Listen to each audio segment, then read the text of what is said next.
often find myself talking to people about the most mundane stuff, and they ask me, sometimes rhetorically, where should I begin?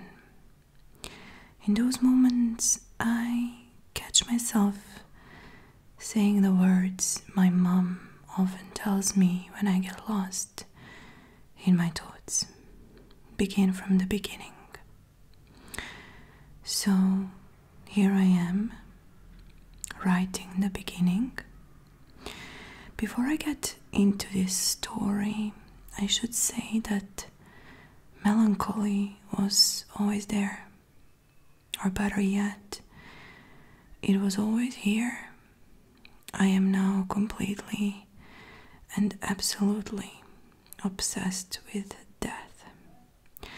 This obsession shapes my thoughts, my behavior, my relationships. I used to think people would find it strange or morbid, but as I grow older, I am inclined to think that it is actually more common than discussed.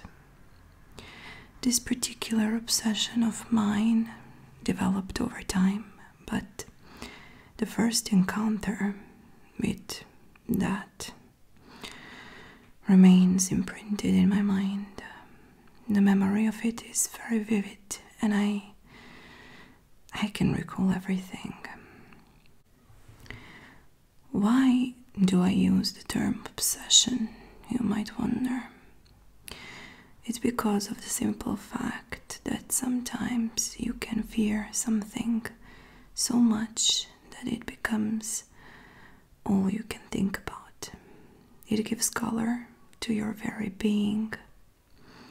First came the encounter, and with it the realization. Years later came the fear. Third stage is what I refer to as an obsession. To truly understand what happened to me, I must begin at the beginning. There is somehow twisted logic behind, well, me.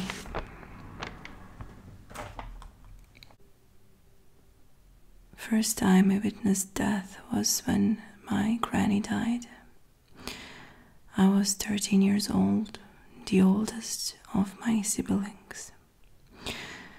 Always so ready for an adventure, quite reckless and innocent, unafraid. Because I was the oldest, I have been given a very important job. I was to sit with my granny's body while my parents were making calls and arranging the funeral. So I sat by her bed, the very same bed in which she died that night. The print of her hand, black on white sheets. Forever there, thanks to medical call she was using. I sat there alone in the sunshine-filled room. I felt no fear. As a matter of fact, my curiosity prevailed, and I leaned forward and I touched her face. I gently traced her cold cheek and leaned even further. My lips felt warm against her forehead. That time when I was 13, I eluded death and held on to my childish innocence. The year was 2012 when the moment of realization came to me. It was just that. It was a moment I never expected would leave a permanent trace of darkness and endless nights of terror. Death showed itself to me at the age of 22 through a simple sentence of a murderer. Upon hearing the words he told me, I was forever changed. That was the beginning. As the years passed, I expected to accept death as something natural and inevitable, but my fears have only gotten worse until they grew past me and put me to a state of constant anxiety and depression.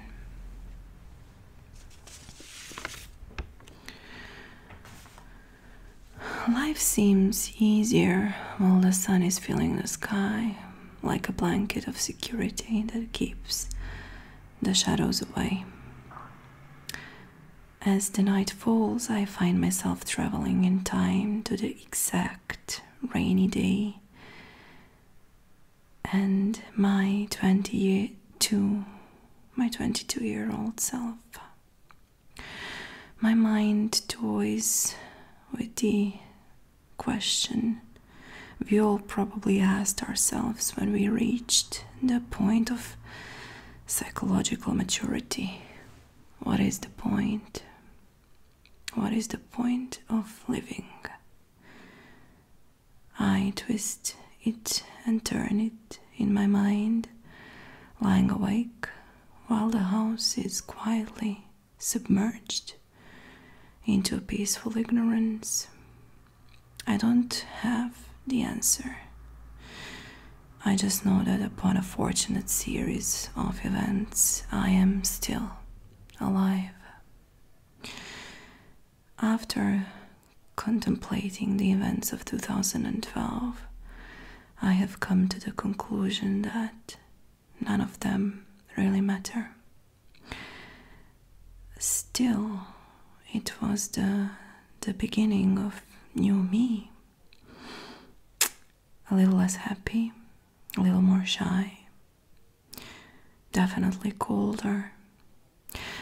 Ironically, it has also made me stronger. If nothing else matters, then all we have is right now, one breath.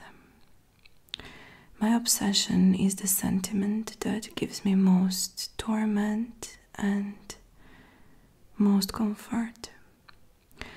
The most pragmatic thing I could do is to accept death.